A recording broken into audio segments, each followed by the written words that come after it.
Si vous avez suivi le plan 1 de notre lecture de la Bible, cette semaine nous avons terminé l'histoire d'Esther, le seul livre dans la Bible qui ne mentionne pas Dieu.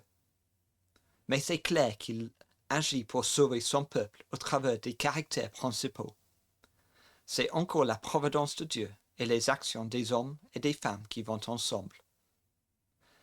Ruth a parlé des 5 premiers chapitres dans sa vidéo vendredi dernier.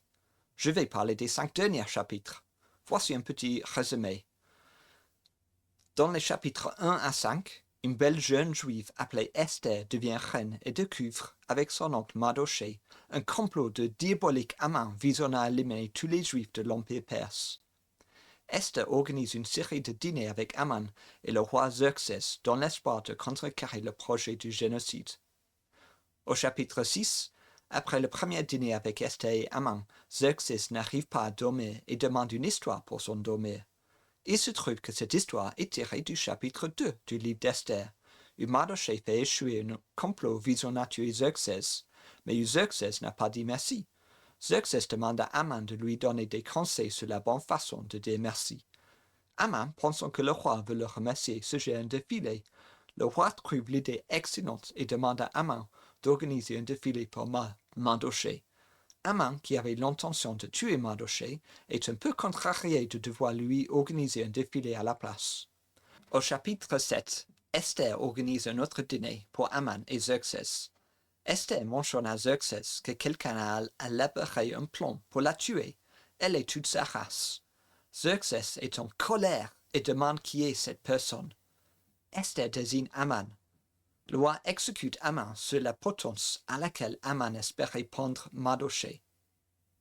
Au chapitre 8, Xerxès accepte, à la demande d'Esther, que les Juifs puissent se défendre en cas d'attaque. Les Juifs organisent une fête. Au chapitre 9, les Juifs tuent tous leurs ennemis et organisent une fête encore de 2 jours qu'ils célèbrent encore aujourd'hui, chaque année, en se rappelant comment Esther et Mardochée les ont sauvés de l'anéantissement. Cette fête s'appelle Purim et sera célébrée par les Juifs dans quelques semaines. Enfin, au chapitre 10, Mardochée devient le second de Xerxès et fait beaucoup de bien aux Juifs dans tout l'Empire. C'est une histoire époustouflante.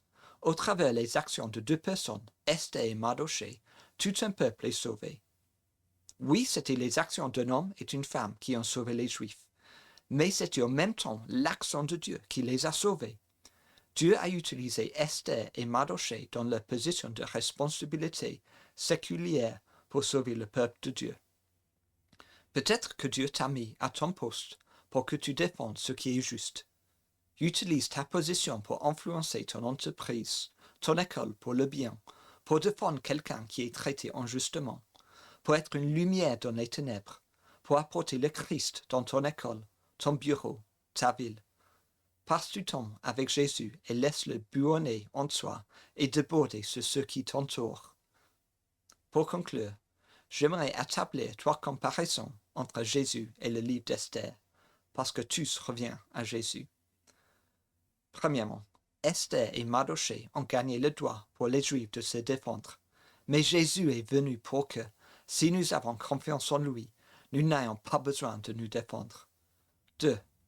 Mardochée et Esther ont sauvé le peuple de Dieu de la mort, mais Jésus nous a sauvés d'une mort éternelle.